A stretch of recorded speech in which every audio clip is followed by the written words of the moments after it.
The cardboard box lay abandoned in the icy alley buried beneath the snow, its surface marked with a chilling warning scrawled in vivid red ink. "Mad dog, do not open. It will kill you." Inside, trembling in the shadows, was a forsaken soul the world had cruelly discarded. Left to shiver in the unforgiving cold, yet when a lone Marine finally lifted the lid, he didn't find a monster. Instead, he discovered a shattered spirit who would go on to save his life in ways no one could have foreseen. What unfolds next will break your heart, and then piece it back together stronger than ever before. But before we dive in, tell me, where are you watching from? Drop your country in the comments below. And if you believe that no one is ever truly too broken to deserve love, hit that subscribe button, because this story might just restore your faith in miracles. The wind rolling off Lake Michigan that night wasn't just a breeze, it was a brutal bite.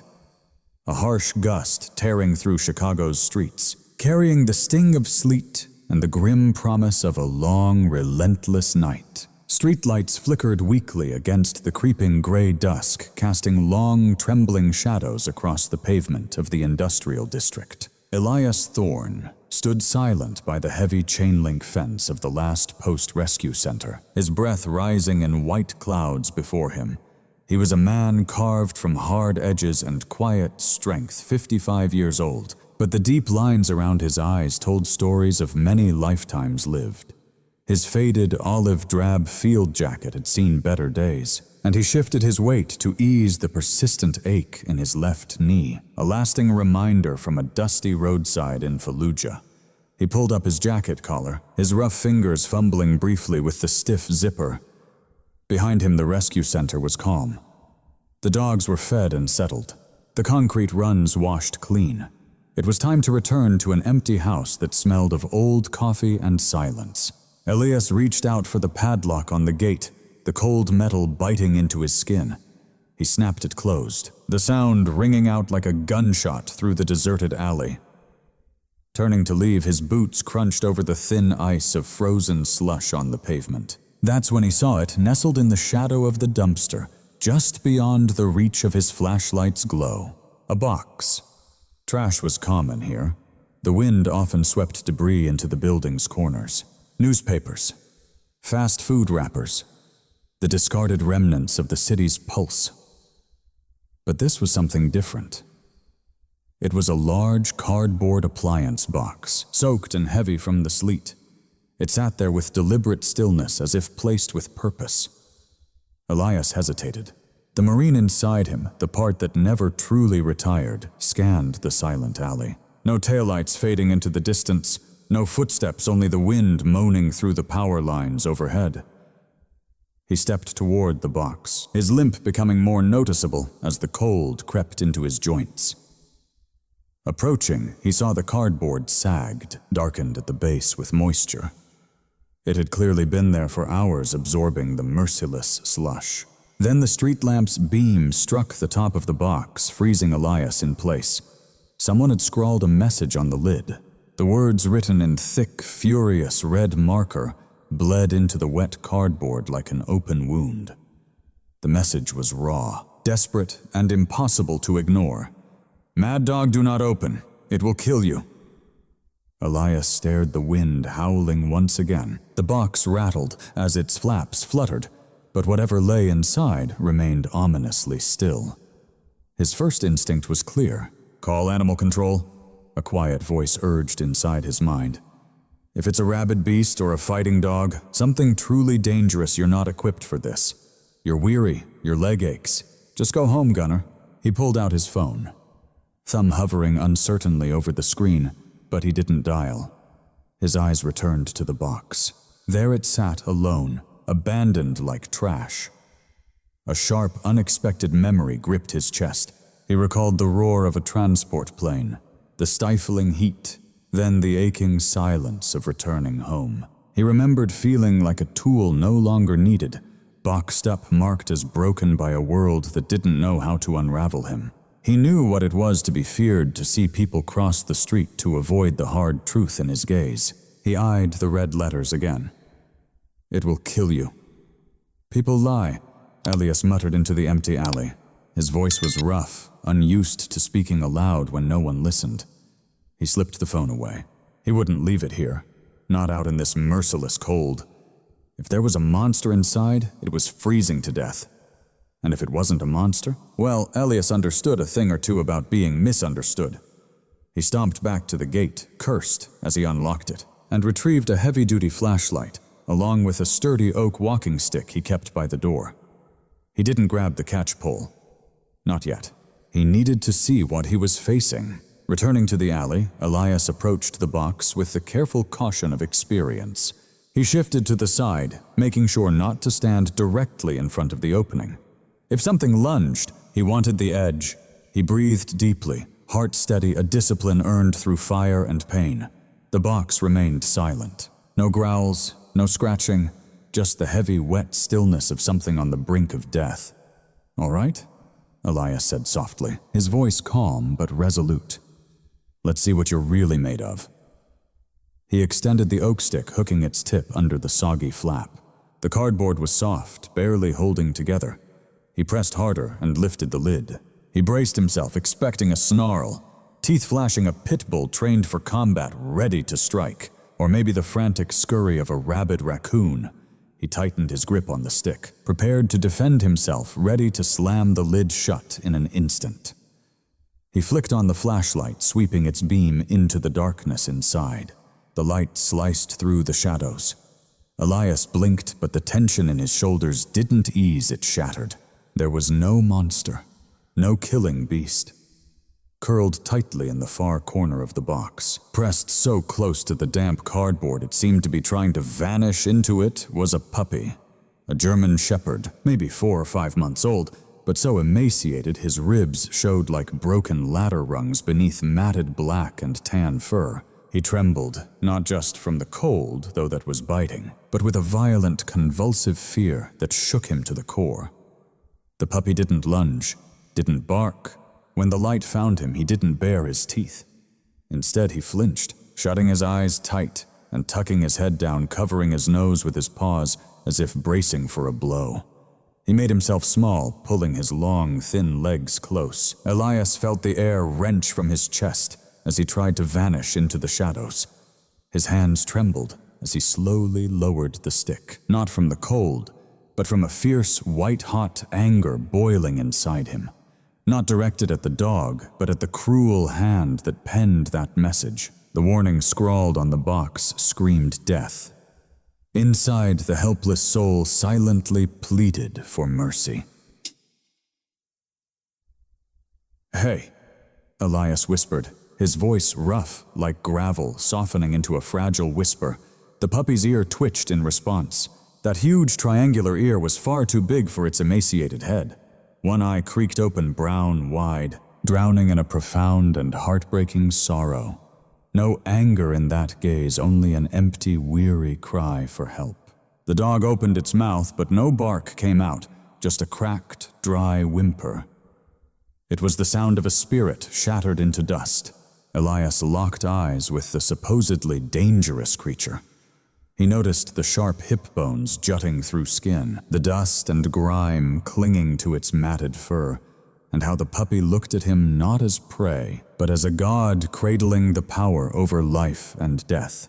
Outside, the snow thickened, dusting the inside of the box with pure white. The puppy trembled violently, teeth chattering. Elias dropped the stick. It clattered harshly against the pavement, making the scared pup jump and curl tighter still. "You're no killer," Elias said, his voice thick with an emotion long buried deep inside him. He knelt down despite the searing pain shooting through his bad knee. "You're just a baby." His eyes lingered on the red marker scrawled across the flap one last time. "It will kill you." Elias thought quietly, staring at the broken little soul shivering in the freezing drizzle. Maybe it'll kill me too. It might shatter my heart. But Elias already knew he wasn't walking away. He simply couldn't. That box had ceased to be trash. It had become his mission. The brutal chill of the alley gave way to the stark, sterile warmth of the clinic assaulting his senses. Elias kicked the heavy metal door shut behind him, snuffing out the howling wind and replacing it with the dull hum of fluorescent lights and the sound of his own ragged breathing. He carried the soggy cardboard container with grim resolve, ignoring the sharp stab from his troublesome knee. The box was falling apart in his hands, the bottom sagging dangerously beneath the trembling life within. He skipped the holding kennels and headed for the main exam room, setting the box down on the cold steel table with a wet, heavy thud. "Gunner, is that you? I thought you left an hour ago." Dr. Sarah Miller emerged from her office, brushing her glasses with the hem of her scrub top. She was the shelter's lead veterinarian, a woman in her late 30s, hair tied back in a constant messy bun, eyes hardened by the agony she'd witnessed too much to ever be shocked again. She was efficient, sharp-tongued when necessary, yet possessed a depth of patience Elias often admired silently. "I did," Elias grunted without looking up, peeling back the sodden flaps of the box. "Came back, found a package." Sarah stepped closer, her easy-going air vanishing the moment she spotted the red warning spread across the lid. "It will kill you." She didn't gasp aloud, but her body tensed instantly. Reaching into a cabinet, she pulled out a pair of thick, leather-reinforced gloves. "Should I ready the catch pole?" she asked, her voice calm, clinical. "No," Elias replied, taking the gloves from her and slipping them on himself, the thick leather muffling the sensation in his fingers. "He's not a killer, Sarah. He's just broken." Elias ripped the lid completely off. The response was instant. The moment the harsh overhead lights flooded the box, the puppy surged into frantic motion. It wasn't aggression. It was sheer desperation, a panicked scramble. The dog slammed himself against the cardboard walls, claws scrabbling helplessly on the slick surface. He was trying to climb out, dig down, twist himself inside out. Anything to escape the spotlight. "Easy," Elias whispered, stepping forward. "Easy now." He reached in, gloved hands securing the puppy's frail torso to lift him free. The dog let out a piercing, shattering cry, not a bark, but a pure scream of terror. He writhed, body stiff and snapping, but so weak his struggle felt like a bird fluttering trapped in a cage. Elias placed him on the cold metal table. The puppy immediately slumped down, pressing himself against the steel, wetting himself in fear. A dark stain spread beneath him. "Oh, sweet boy," Sarah whispered, approaching with a stethoscope yet cautious not to come near his trembling mouth. Now that he was out in the open, the full horror appeared. He was a skeleton, shrouded in skin, his hips jutting sharply like broken stones. But it was the other wounds that turned Elias's stomach. "Look at the neck," Elias said, his voice hardening. Around the puppy's throat, fur was stripped away in a raw red circle. The skin was broken and weeping. But it wasn't just the neck. Elias gently lifted one front paw. The same brutal marks were there, deep horizontal indentations just above the wrist. "Ligature marks," Sarah confirmed, voice tight with barely contained rage. Someone didn't just tie him up, Elias. They hog-tied him, probably to stop him from moving or barking. Elias tasted bile rising. He looked at the trembling creature. This wasn't neglect, that was torture. The warning on the box, "Mad Dog," was a lie to cover up a crime. As Elias shifted the soggy cardboard to toss it away, something fluttered to the floor. It wasn't a receipt or trash. It was a crumpled sheet of wide-ruled notebook paper, balled up like it was hidden in a rush. Elias bent down and picked it up. His thick gloves made unfolding a challenge, but he managed to smooth it out on the counter. The paper was damp. The blue ink smeared in places, yet the handwriting was clear. It was the looping, uneven scrawl of a child, maybe 7 or 8 years old. Elias read silently, jaw clenched tight, a muscle twitching in his cheek. "What's that?" Sarah asked, prepping a sedative syringe to calm the frantic pup. Elias cleared his throat, reading aloud. "Daddy says he is a monster because he broke the blue vase. But he is not a monster. He is just clumsy. He cries when Daddy ties him up. I can't keep him anymore. And Daddy said he will throw him in the river. Please save Ranger. I am sorry, Ranger. I love you." Silence pressed heavy. broken only by the refrigerator's hum and the pup's fast, shallow breathing. "Ranger?" Sarah spoke softly, testing the name. The puppy didn't respond. He was staring blankly at the wall, eyes glassy gone from this world. "Let's stabilize him," Sarah said, pushing aside the pain to focus on treatment. "He's in shock. I need to get this sedative in him so we can clean these wounds and start an IV. Keep him calm." Elias moved to the head of the table, his gloved hands wrapping gently yet firmly around the puppy's shoulders, securing him in place. "Nice one. I've got him." Sarah stepped closer, syringe in hand ready. Her movements were swift and practiced, but as soon as she revealed the shining silver needle, its glimmer caught the light sharply. Ranger saw it immediately. His reaction was fierce and terrifying. He didn't just flinch, he lunged violently. His eyes rolled back, revealing the whites as he thrashed with a strength no starving pup should possess. He wasn't struggling against them. He was wrestling with a haunting memory, blindly snapping. His teeth clattered dangerously close to Elias's wrist. "He's going to hurt himself," Sarah shouted, pulling the needle back quickly to avoid snapping it off in the dog's skin.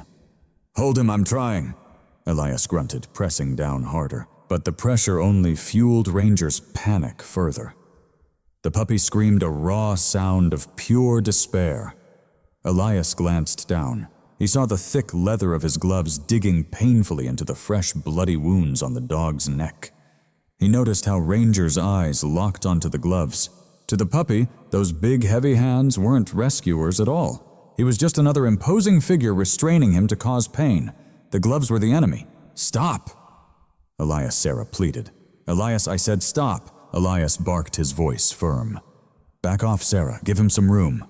Sarah hesitated, then reluctantly stepped back, lowering the syringe. "He's going to bite you, Gunner. He's not cornered," Elias said, his breath ragged. "He's just terrified of being trapped." Elias eyed his leather gloves built to shield handlers, from teeth and claws, but also barriers that kept more than just pain out. They cut off connection, blocking warmth and heartbeat beneath the thick leather. Slowly, deliberately, Elias peeled back the cuff of his left glove. "What are you doing?" Sarah warned, stepping closer. "Don't be foolish. He's frantic. He'll tear your hand to shreds." "Maybe," Elias replied, calmly, pulling off the glove and letting it fall to the floor. Then he slipped off the right. His hands were scarred knuckles, swollen from countless battles and hard work, skin rough like sandpaper. The hands of a man who'd broken many things, but those hands were honest. Elias turned back to the table. Ranger crouched low, lips curled back, sharp puppy teeth on display, trembling with fear, teeth chattering. His gaze fixated on Elias's bare hands, wary, confused, yet intensely alert. "Hey, Ranger." Elias whispered softly. He lowered himself, no looming figure, bending his knees to level his face with the table, exposing his throat, in a clear gesture of submission, a language animals understand. He stretched out his right hand, but didn't try to touch Ranger. Instead, he placed it palm up on the cold metal table halfway between them, an offering. "I'm not him," Elias murmured gently. "I'm not the one who hurts you. See no gloves? Just me bare skin." Silence hung heavy in the room. Sarah held her breath, syringe forgotten mid-air. Ranger stared, sensing the complex mix clinging to Elias's skin tobacco, old coffee gun oil, and beneath it all the subtle living scent of other dogs, not the sterile smell of gloves. The puppy let out a quiet, a low trembling growl resonated. He shifted his stance, ready to defend. Elias stood firm. He didn't shy away. His hand remained steady, even as every instinct screamed at him to shield himself. "It's all right to be afraid," he whispered to the dog. "I'm scared too." Rears's growl wavered. He cautiously stretched his neck, forward nose twitching. He sniffed the air around Elias's fingers. Then all hostility drained away. The energy left the puppy's frame, leaving him slumped in weariness. He neither bit nor licked. Instead, he gently lowered his heavy head, resting his chin on Elias's open palm. The touch was warm. The puppy closed his eyes and exhaled a deep, trembling breath that vibrated in his chest. Elias felt the damp nose, the rough fur, and the fierce warmth of the small life pressed against his skin. Slowly his fingers curled, not to grip but to cradle the dog's jaw. "See," Elias murmured, vision slightly blurred. "There are no monsters here. Trust isn't a flicked switch. It's a fortress built stone by heavy stone." The moment of connection in the exam room, where Ranger rested his chin in Elias's palm, was one such stone. But as soon as they moved the pup into recovery, those fortress walls shot right back up. For the first 3 full days, Ranger became a ghost. No pacing, no whining. He vanished into the darkest corner of the large run, pressing himself behind his bedding. He became a creature of avoidance. When staff placed a bowl of high-calorie mash near the door, Ranger wouldn't budge until the room was empty and the lights dimmed away. Only then would the cameras catch a blur of desperate movement, a frantic, starving dash to the bowl, 3 quick seconds of eating before retreating back to the shadows. Elias watched the footage on the monitor, coffee warming his hands. He's terrified of expectations. Elias sighed to himself. Every time we look at him, he thinks we want something. This feeling was familiar. He recalled those early months after his own discharge, when well-meaning family would stare across the dinner table, their eyes silently pleading for him to be normal, to be joyful, to be the man he was before the desert claimed parts of him. Their gaze felt heavier than any rucksack. He needs a protector, Elias decided, setting his mug down with a soft clink, not a handler. That evening, after the staff had clocked out and the closed sign hung in the front window, Elias chose not to go home. Instead, he pulled a rusty folding chair from the supply closet. He brewed fresh black coffee, grabbed the local paper, and entered the kennel block. The room glowed dimly with safety lights casting long, cage-like shadows across the cold concrete floor. The scent of bleach and damp fur filled the air. At the far end, in run number 4, 2 luminous eyes reflected the faint light, wide and unblinking. Elias didn't approach the bars or call out. He set the chair down about 5 feet from the kennel door, turned it sideways so his shoulder faced the dog, and sat quietly. He opened the paper, took a sip of coffee, and did nothing else. This was the plan. At the core, they called it Firewatch. You stay awake, you stay present, but you don't engage unless the boundary is crossed. Just let the rest of the team know someone's keeping watch over the darkness so they can finally get some rest. An hour slipped by. The silence stretched thick over the room. Elias flipped a page of the paper, the rustling, crackling like thunder breaking the quiet. From the edge of his vision, he caught Ranger's flinch. But the dog didn't make a run for it. There was nowhere left to escape. They're hiking the property taxes again. Elias muttered his voice, a low growl, barely louder than the hum of the ventilation system. He didn't turn his head. He spoke to the empty air, to the concrete walls, to the restless ghosts haunting his thoughts. City Council thinks we're swimming in cash. No clue who they imagine lives out here in the Rust Belt. Ranger stayed still, but his ears perked forward. A calm human voice, one not shouting, not demanding, was a rare sound these days. Elias read the entire paper cover to cover even the obituaries and the car ads. When he was done, he folded it carefully and set it down on the floor. Leaning back, he stretched out his bad leg stiffly and stared up at the ceiling. "You know," Elias continued his words, flowing like a steady river from taxes into memories. "The very first night I got back to the States, I crashed in the bathtub. The bed was too soft, too exposed. Felt like I was drifting through space. My ex-wife, she tried to coax me into bed. Was kind about it, but looked at me like I was a ticking time bomb." He took a slow sip of coffee. Maybe I was. Maybe I still am. He glanced sideways. Ranger had lowered his head just a little. The dog wasn't at ease, but the tightness in his shoulders eased just a fraction. "You understand, don't you, kid?" Elias whispered. "The world's a noisy place, hands are heavy, and everyone expects you to wag your tail even when you're just trying to survive the night." This became their nightly ritual. The second night followed the same path. Elias sipped coffee, and read from a paperback western aloud, telling tales of wide-open plains and wild horses. He ignored Ranger completely, becoming like a fixture, a quiet constant in his limited universe. By the third night, the pattern shifted. Elias ran out of words to read, so he just talked. He shared stories about his platoon, about Miller who could sleep standing up and Sanchez who brewed the worst coffee in Fallujah. He spoke of mortar fire and the eerie silence that followed, pouring his own wounds into the space between them. And strangely confessing to a dog who held no judgment felt like popping a painful blister. The weight pressing on Elias's chest, a burden he'd carried for 15 long years, began to ease, matching the stillness of the room. "We're just two broken souls, aren't we?" Elias wondered, rubbing his weary eyes. Left forgotten in the box. Then came the fourth night. A storm had rolled through earlier, leaving the air thick and the kennel chilly. Elias was worn down. The week had dragged on. A pipe burst in the main office and his knee throbbed with a dull, steady ache. He took his spot at 9 p.m., settling into the metal chair with his body turned away from the cage. He began recalling a fishing trip with his father back in 1985, but his voice faded out by 11 p.m. The heater's steady rhythm was hypnotic. The silence weighed heavy. Elias's chin dropped to his chest.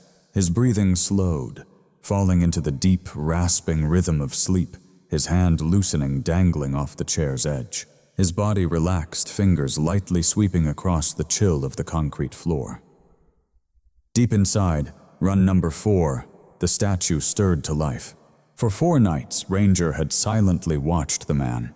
He observed him sip the dark brew, and utter low, rumbling sounds that resonated softly through the still air like a calming song. The man never shouted. He never raised his hand. He never reached out aggressively. He simply existed. And now the man slept peacefully. The danger was gone. Curiosity, a feeling that had been beaten down in Ranger for months, flickered like a fragile ember caught in the wind. The puppy uncurled from his safe corner.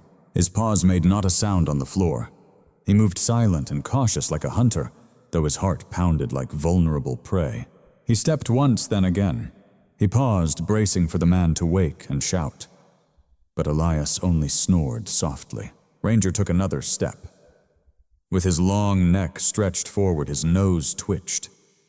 He caught the scent of the man, a complex blend of coffee tobacco and deep-rooted sorrow. It wasn't a harsh smell. It was earthy, grounded. Ranger reached the metal bars. Just inches away on the other side, the man's heavy combat boot rested. The puppy pressed his nose through the narrow gap between the bars. He inhaled deeply, drinking in the smell of leather mud and worn polish. It was the fragrance of the person who had taken off his gloves, the one who offered a warm, steady hand. Ranger glanced at Elias's sleeping face. The man's rough features softened in rest. The deep crease between his brows faded. He looked vulnerable, touched by a strange magnetic pull.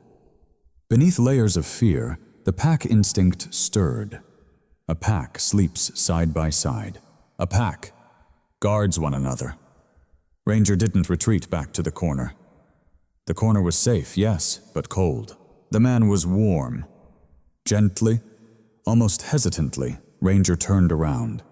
He pressed his lean back against the cold metal bars, exactly where Elias's leg lay on the other side. He felt the soothing warmth radiating from the man's calf through the cracks. Ranger let out a slow, tired sigh.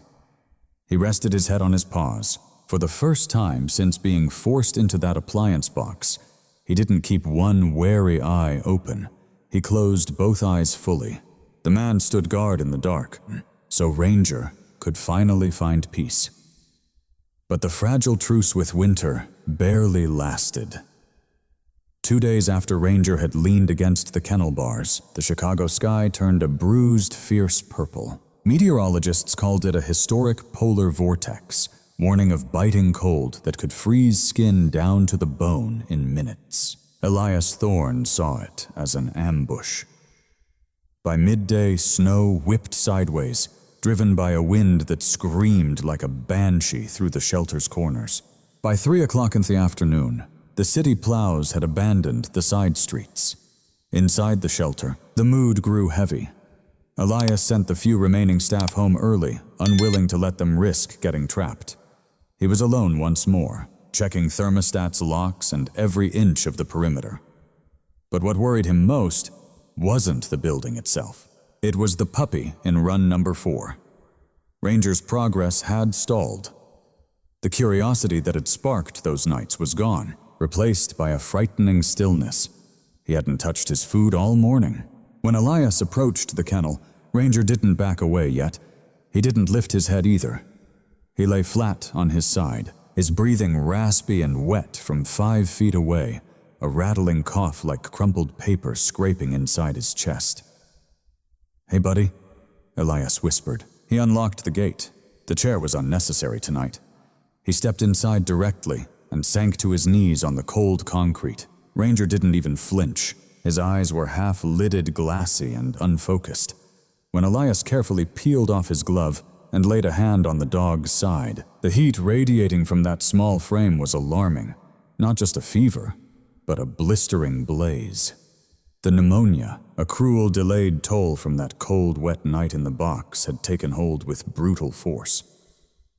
Elias pulled out his phone, his fingers trembling with urgency. He called Sarah. The line rang once, twice, and then picked up. "Gunnar." Her tiny voice came through, layered with crackling static. "Please tell me the power's still on." "It is," she replied. But then Ranger's crashing Elias said tight and tense. "High fever, shallow breathing. Listen to this." He pressed the phone against the dog's chest. Silence stretched briefly. Fluid in the lungs, Sarah said, her clinical voice faltering just a touch. "He needs strong antibiotics and oxygen." "Elias! Get him here!" "I can't." Elias whispered, eyes fixed on the window where an angry wall of white had swallowed the world. "The alley is frozen over. My truck's only 2-wheel drive. I won't even make it 2 blocks. I can't reach you either." Sarah admitted, frustration creeping into her voice. "The highway's shut down. Elias, you've got to lower his fever, but keep him warm. If hypothermia sets in atop that infection, his heart will stop. Do you have any amoxicillin left, yeah? Force it down. Keep him hydrated and pray the power holds. If the heat fails, the line went dead." Elias stared at the silent phone. Sarah. Gone. The cell tower was either down or overloaded. Then, like a cosmic jest waiting to strike, the fluorescent lights overhead flickered, once, twice, and then popped. The shelter was swallowed in darkness. The industrial heater groaned a last breath and died. The silence that filled the room hit like a wall, broken only by the howl of wind hammering the metal roof. "Perfect," Elias hissed under his breath. He moved purely on instinct and memory. Leaving Ranger out in the concrete run wasn't an option. Without magic from the heater, the cold would plunge the room to freezing in less than an hour. He scooped up the searing hot puppy into his arms. Ranger hung limply, a rag doll of bones and fur pressed against Elias's chest. Elias carried him to the front office, the smallest room, the best chance to trap whatever warmth remained. He swept every paper off his desk, gently laying Ranger onto a mound of blankets. Searching the supply cabinet, his fingers closed around the cold metal of an old kerosene hurricane lamp. He lit it, the flame sputtering before settling into a soft, golden glow. Not much heat, but it was light. The chill was already creeping through the room air. Elias saw his own breath dance in the lamplight. "All right, Marine?" he whispered, peeling off his heavy parka. Beneath it, he wore his worn M65 field jacket, the olive-drab canvas faded almost to gray, the fabric worn soft from years of use. This jacket had brought him home from the desert. It was his shield. It smelled of old tobacco, gun oil, and sheer survival. He took it off and wrapped it carefully around Ranger, swaddling the fragile pup tightly, tucking the heavy cloth close to that wasted form, creating a cocoon of warmth. Elias then sat on the floor back, resting against the desk, pulling the bundle close to his lap and wrapping his arms tight around the dog, holding him close to his chest. He had to transfer his own body heat to the dog. It was a life-saving technique he'd used once in the rugged mountains of Afghanistan to keep a freezing corporal alive until the medevac arrived. You don't get to give up, Elias whispered softly into the dog's ear. Do you hear me? You survived the crate. You survived the rope. You're not going out like this, not because of some cruel weather. Ranger lay silent, his breath's ragged, shallow gasps for air that stubbornly refused to come quick enough. His body twitched with uncontrollable shivers. Hours blurred into one another as the cold crept into the room, frosting the window corners. Elias's legs went numb, but he stayed perfectly still. He swayed gently, cradling the fading life in his arms. Around 3 a.m, the crisis hit full force. Ranger's body stiffened suddenly. A sharp, piercing cry escaped him as his neck arched back. Then he went limp. The warmth that had filled him drained away in an instant, replaced by a chilling, clammy stillness. His breath shifted no more, rattling just silence. Elias adjusted the jacket closer. Ranger. The puppy took a breath, painfully slow. Then a pause. A long, stretching silence. No, Elias murmured, his voice breaking. He pressed his hands firmly on the dog's chest. Breathe, come on, just breathe. The silence dragged on. 10 seconds? 15. A crushing weight settled on Elias's shoulders, the weight of every life he couldn't save. The friends lost in the desert sand, the marriage he failed to mend, and now this fragile soul, the one who had looked up at him with trust. Please, Elias whispered an earnest prayer to a god he hadn't called on in years. Don't take him. He hasn't had a good day yet. Just let him have one good day. He buried his face deep in the rough fur of the dog's neck. Tears streamed down his cheeks, hot, bitter tears. He waited for the heartbeat to cease. He waited for the end. Then suddenly, a movement pressed against his hand. Elias froze and looked down. Ranger's front left paw, the one marked by the rope's scar, was trembling. It raised slowly and clumsily, battling against gravity and exhaustion. For a moment it flailed aimless in the air. Then the paw settled on Elias's hand. It didn't push away. The small, rough claws flexed. They curled around Elias's thumb, not scratching, but holding on. The puppy was hanging on. Ranger drew a breath, a deep, shaking inhale that filled his fluid-filled lungs. Then he exhaled, a long, wheezing sigh that brushed Elias's face like a blessing. The paw's grip tightened. I'm here, it seemed to say. Don't let go. Elias stared at the paw, clasping his hand. Tears flowed freely now, washing away the grime from his face. He was no longer the hardened sergeant, nor the isolated old man. Right then, he was simply a lifeline. I've got you. Elias choked out, gently squeezing the paw back. I've got you, son. I'm not going anywhere. He held that promise through the night. He ignored the crippling cramps in his legs and the biting chill in the room. His entire focus was the steady rise and fall of the chest against his own. In, out. In, out. Just before dawn, the wind outside ceased its howling. The silence that followed was no longer heavy. It was serene. Ranger's fever broke right as soft morning light filtered through frost-covered windows. The searing heat faded into a natural, steady warmth. His breathing evened, settling into a gentle snore. Elias looked down. Ranger slept soundly. His head nuzzled beneath Elias's chin, yet his paw remained firmly clasped in Elias's hand. Elias glanced down.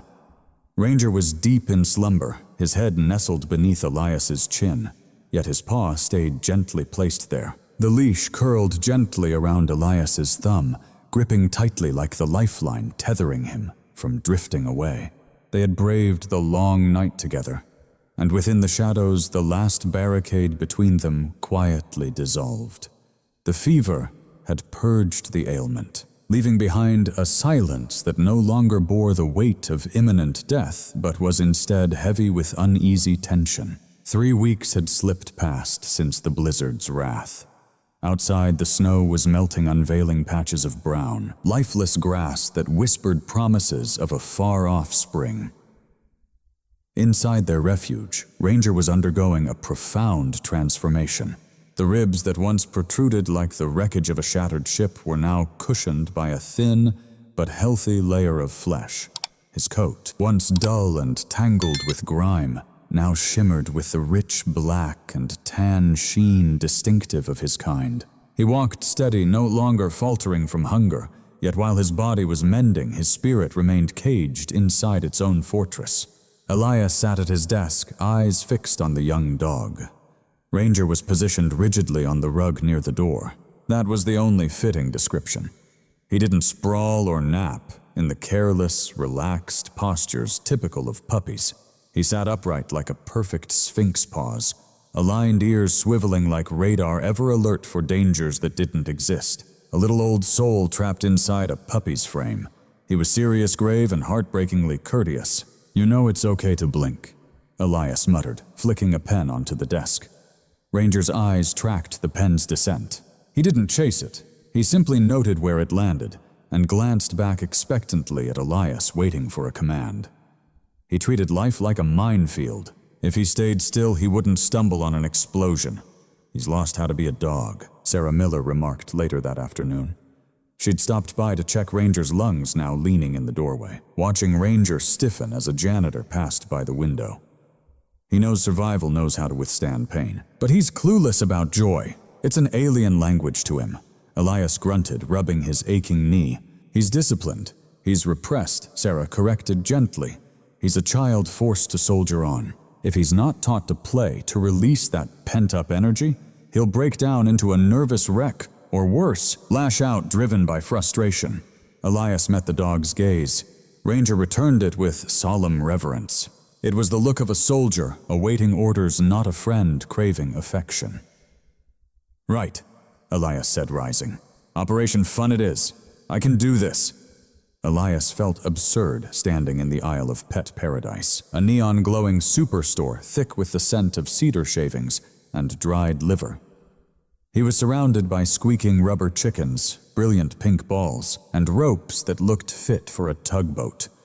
A 55-year-old combat vet who could strip a rifle blindfolded, now facing a wall of plush toys like they were extraterrestrial relics.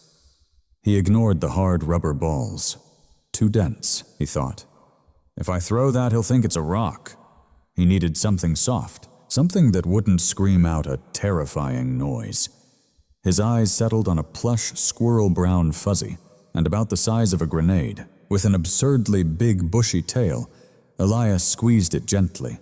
It gave out a soft wheeze, a whisper, not a shriek. "Target secured," he muttered, grabbing it. He paid with cash. Just a whisper escaped.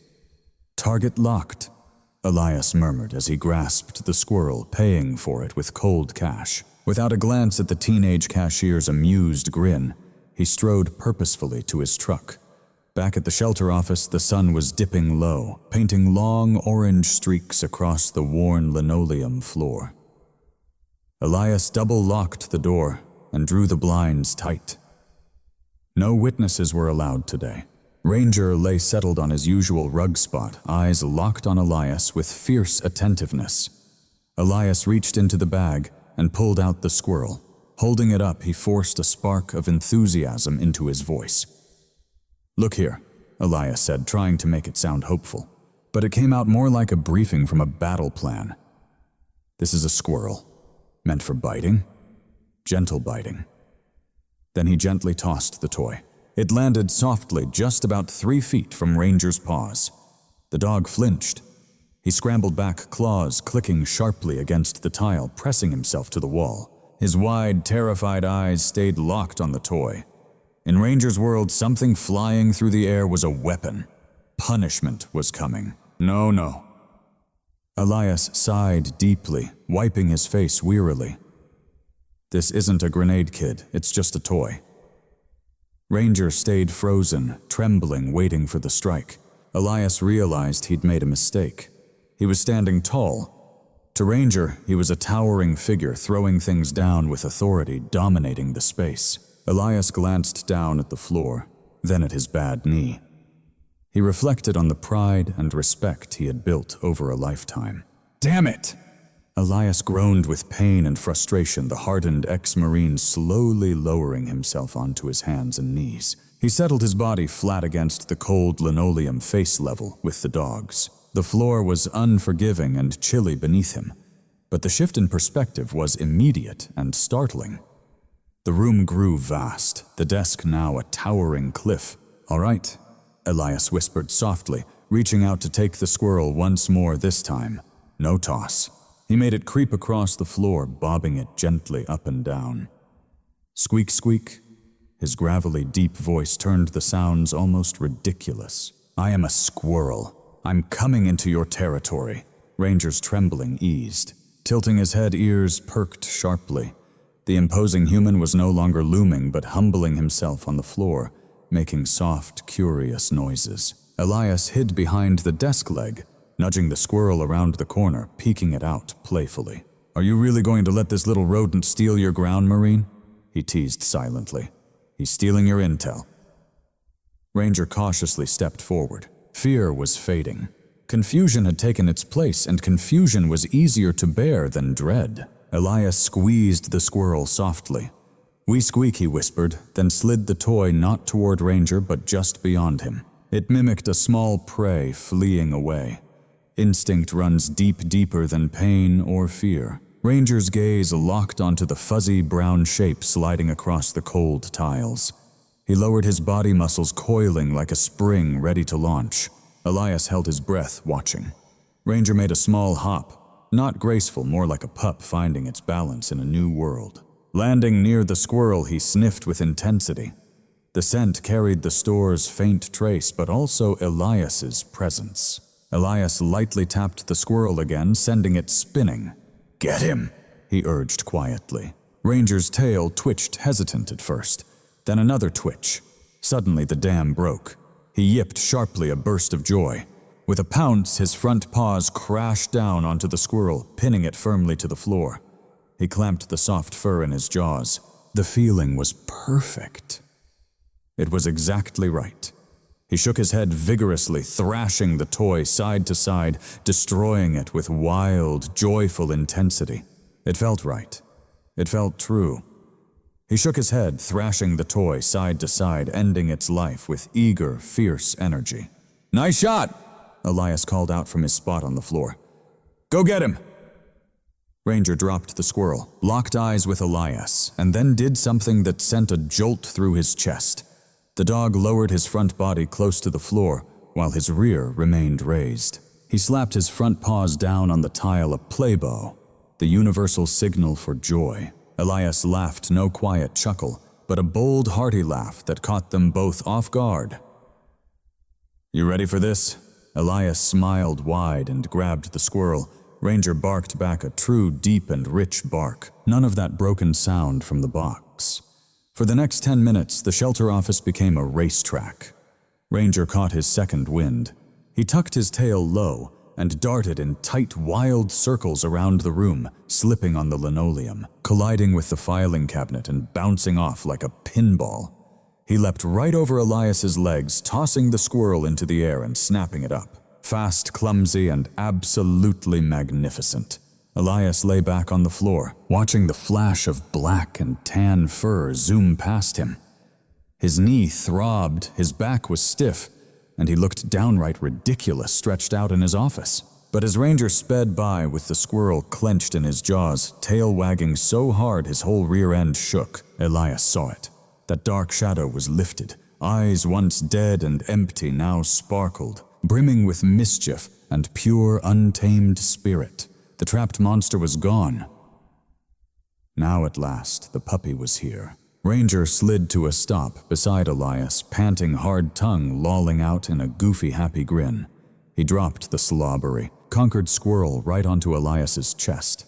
Elias reached up, scratching behind the dog's ears. Ranger collapsed onto him, a warm, heavy weight, still panting, heart pounding against Elias's ribs.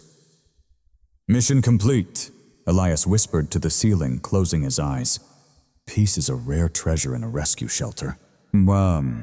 Just as the rhythm seemed to become steady, just as Ranger stopped flinching at every squeak of a door, the chaos outside crashed back in arriving that Tuesday afternoon riding in the back of an animal control van. Elias was signing paperwork at the front desk when Henderson, a burly officer, walked in looking like he'd just wrestled a bear.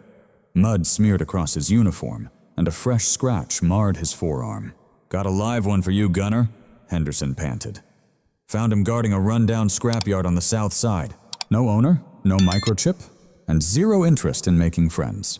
They planned to put him down at the city pound, deemed him unadoptable. Figured if anyone could break through, it's you." Elias sighed, capping his pen. "What breed?" "Malinois mix," Henderson said grimly. A buzzsaw wrapped in fur. Elias followed him to the van. The whole vehicle shuddered as something inside slammed against the metal kennel walls. A low, menacing growl vibrated through the frame. When Henderson opened the door, Elias met the dog's eyes, a creature sharpened by survival. A Belgian Malinois mix, maybe 6 months old, just a teenager in dog years, but toughened by a harsh life. His dusty fawn coat was masked with black like war paint, ribs visible beneath his fur. But unlike Ranger's fragile thinness, this pup was lean and hardened, forged by struggle. He tensed like a coiled spring, his muscles trembling not from fear, but fueled by raw adrenaline and fierce aggression. He snapped at the catchpole, his jaws clashing with a sharp crack like the snap of a gunshot. "Easy there, soldier," Elias whispered, keeping a careful distance. "I named him Sarge," Henderson explained as he skillfully handled the pole, "because he's always trying to boss everyone around."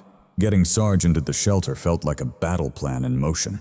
He didn't walk calmly, he thrashed wildly, treating the leash like a venomous serpent he had to conquer.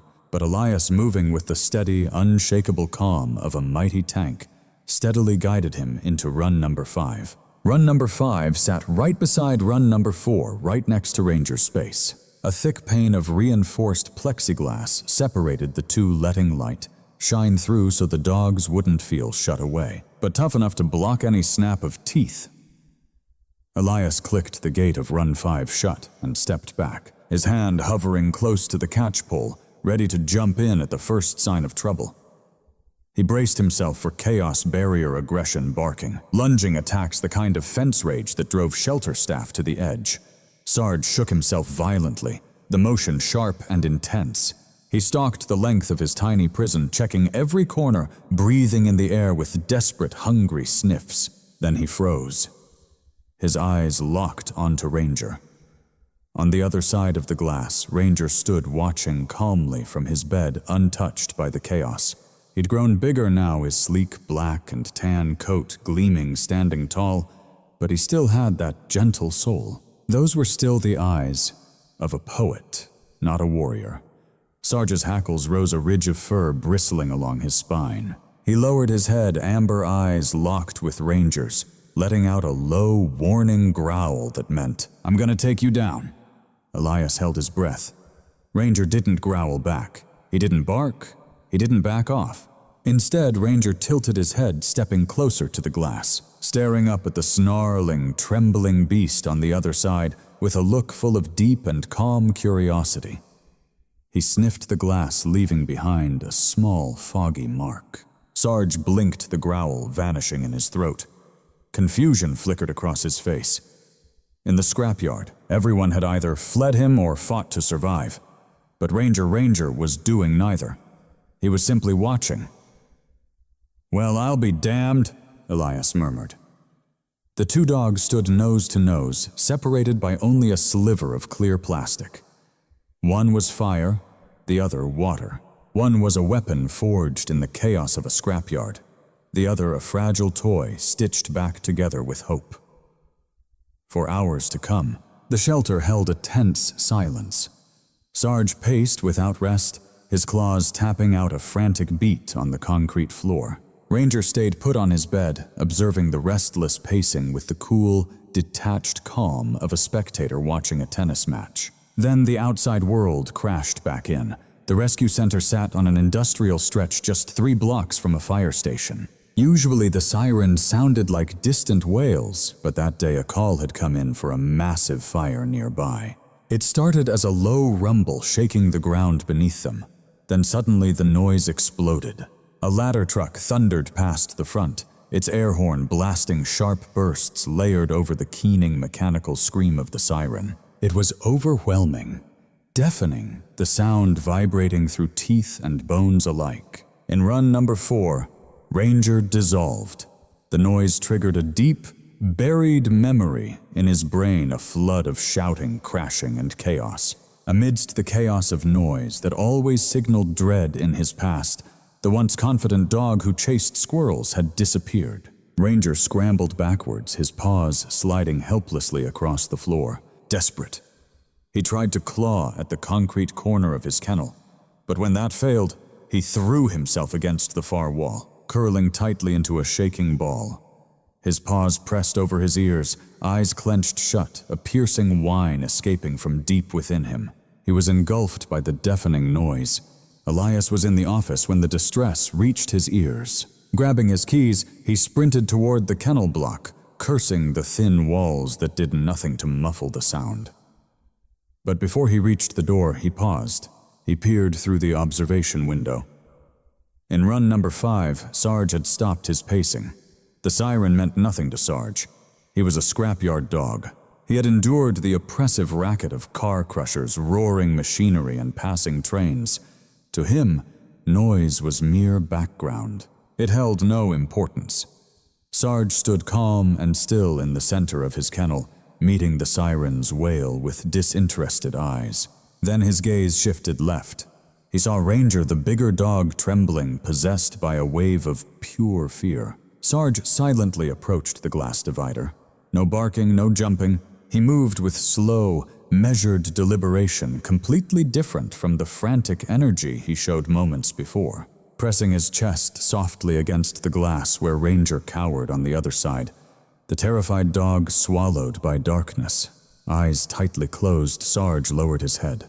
He uttered a sound, not a growl, not a bark, but a low, gentle woo-woo, a deep guttural call unique to shepherd breeds. It was a message. Hey! Ranger's ear twitched, one eye cracked open, rimmed with panic, but through the glass he saw Sarge. The confident dog, once ready to battle anything, was completely still. His amber eyes were calm, blinking slowly, a silent signal of peace.